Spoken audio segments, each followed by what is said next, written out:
Cari telespettatori, ben ritornati con noi. Come ogni venerdì i nostri ospiti del SPCGL del Veneto con le varie diramazioni poi territoriali e locali, e il tema torna ad essere sempre più importante e urgente, quello dell'invecchiamento attivo. Cercheremo di spiegare cosa vuol dire invecchiamento attivo e che cosa ci sta dietro. C'è anche una legge regionale, ci sono dei finanziamenti, ci sono dei progetti ben precisi, ci sarebbe la possibilità di realizzare anche qualcosa di veramente utile e interessante a fronte di un numero di anziani e grandi anziani che, nonostante la pandemia, è sempre più crescente, con proiezioni di crescita a 2 cifre percentuali.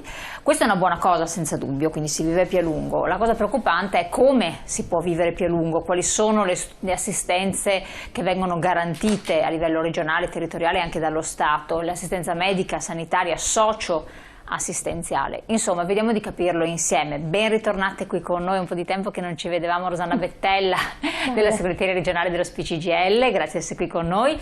Idem, ben ritornata, un po' di tempo non ci rivedevamo, invece con Mara Bedin della segreteria di Padova SPCGL, grazie anche a lei.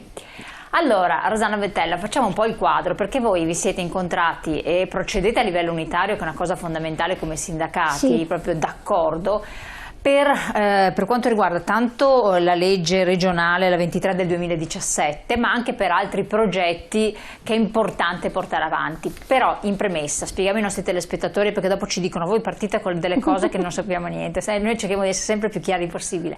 L'invecchiamento attivo ha un significato, che cos'è? Sì, l'invecchiamento attivo, partiamo con quello che dice l'Organizzazione Mondiale della Sanità, no? Com'è che lo identifica? Come il processo volto a garantire opportunità di salute, partecipazione e sicurezza sociale al fine di migliorarne la qualità della vita. È una frase che però racchiude veramente tante problematiche, realtà, sì. No? Quindi fa vedere che c'è necessità di una inclusione nel mondo del lavoro, in qualche modo, vedremo come, insomma, perché quando uno... Non facciamo inorridire gli anziani che ci faccia lavorare ancora. No, perché comunque quando parliamo di invecchiamento, invecchiamento attivo, non è un processo legato agli ultra 65enni o a chi è in pensione. Praticamente di invecchiamento attivo si parla lungo tutto l'arco della vita, perché ognuno di noi invecchia, no? ogni giorno di più, e se lo fa con stili di vita adeguati, con un impegno lavorativo adeguato, quindi un lavoro quindi non sicuro, mollando tutto, ma tenendosi certo, sempre comunque qualcosa di impegnativo, delle scadenze da fare, senza stress, ma con impegno. Sì, ma con interessi culturali, interessi sociali, politici e quant'altro, insomma, in qualche modo si garantisce anche l'età anziana in benessere, però è un processo l'invecchiamento, insomma, no? Ecco, in questo processo c'è un aspetto molto importante di cui si parla anche a livello europeo, ed è evitare la solitudine e l'isolamento, certo, che è un dato invece inquietante addirittura anche nel nostro territorio, dove sempre più la famiglia, insomma, diventa una famiglia diciamo che la solitudine è uno dei tanti aspetti negativi, in qualche modo, che limitano e possono creare problemi anche di salute alle persone, questo a qualunque, diciamo, a qualunque età, e quindi è importante far sì che le persone non si ritrovino in questa situazione. È importante costruire momenti di socialità, no? Nella comunità, nel quartiere, nel paese, coinvolgere soprattutto le persone anziane sole, ma ci sono anche persone adulte che vivono in solitudine, e poi leggiamo sui giornali anche di fatti che avvengono a causa, no? Di questa introversione, di questa solitudine, di questo... Quindi delle attività di comunità.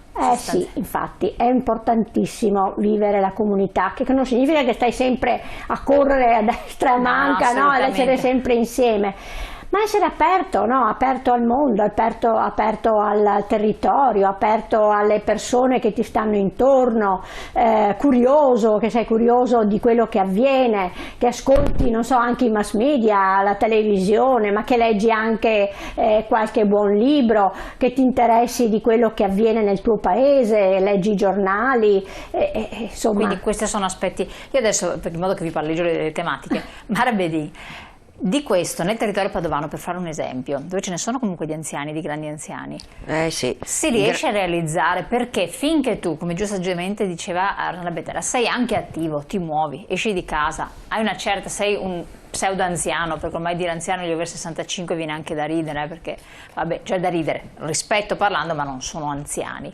Quando però c'è veramente la situazione di impossibilità di uscire di casa, abbiamo tanti comuni della fascia urbana, e lì nasce la questione, nasce il problema, cioè non puoi frequentare una comunità, cioè cosa succede nel nostro territorio? Quindi l'ente di ingrandimento, certo, in questa... Il problema è anche collegato a quello che si è detto prima, il fatto che in maniera esponenziale questi numeri sono sempre più alti e soprattutto la solitudine incide in forma negativa anche sullo stato di salute.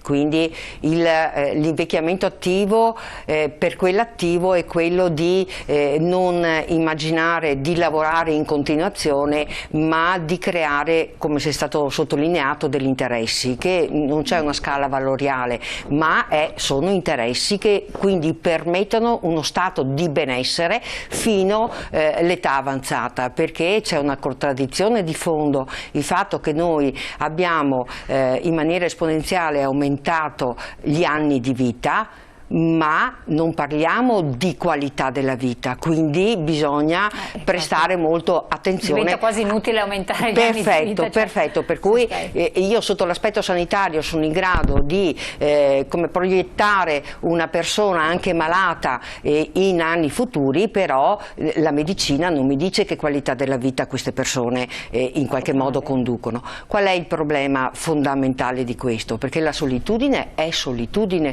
vuol dire che è un concetto anche che dove anche le istituzioni fanno fatica ad arrivare. I numeri quindi sono molto grandi e sono legati soprattutto, dicevamo nelle riflessioni che facevamo, sono collegate soprattutto anche al genere femminile.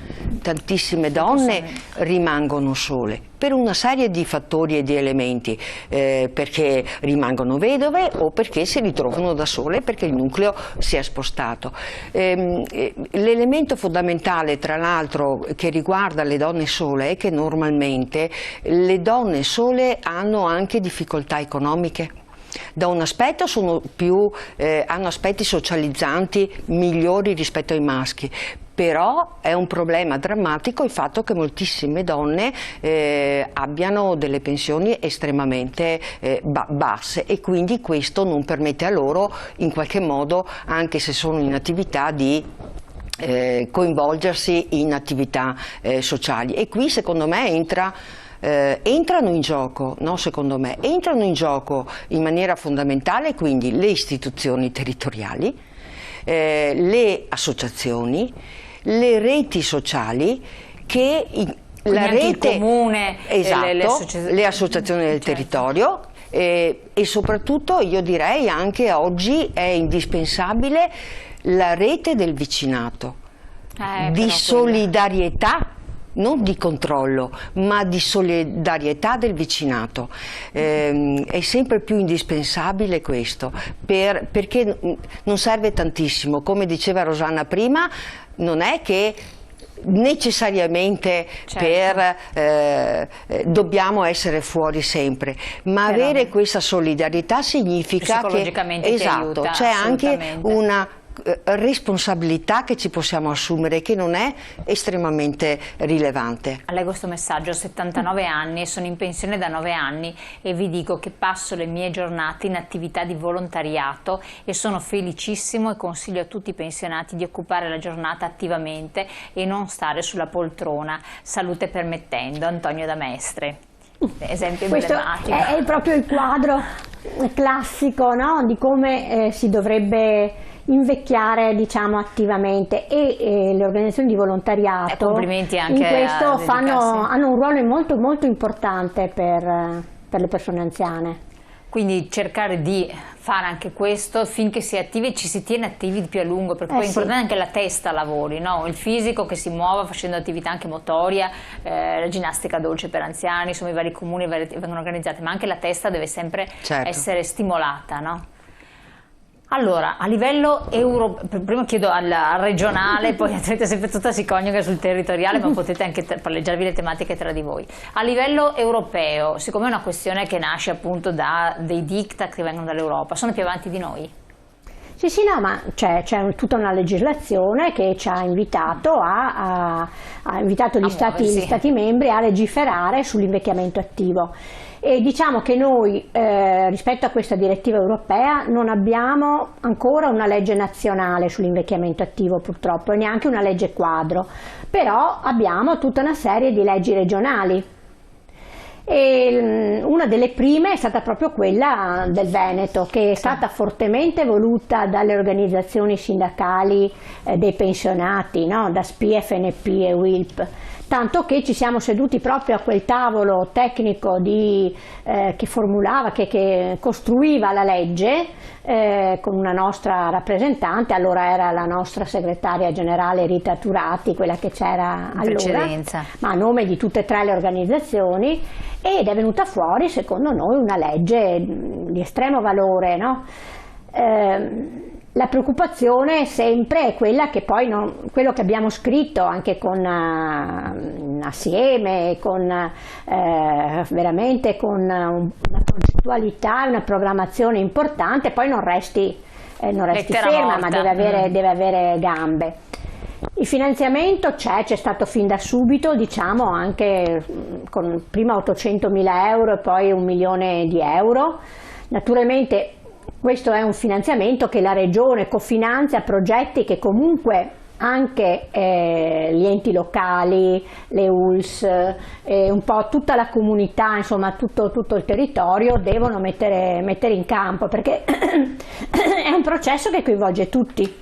Ma è stato fatto qualcosa? Cioè questi finanziamenti sono stati già stabiliti? Sì. Sì, perché poi quando è stata istituita la legge, poi è stato fatto un piano triennale, sono state scelte delle priorità, per esempio messe a bando, quei soldi sono stati messi a bando. Perfetto. A cui hanno partecipato le nostre associazioni di volontariato, Auser, Antea, Sada, quindi cosa è importante, ma anche tutte le altre. Hanno partecipato i comuni, hanno partecipato le ULS, anche soggetti privati che avevano questo stesso fine, insomma, no? Quello dell'invecchiamento attivo e senza scopo di lucro, ecco, diciamo.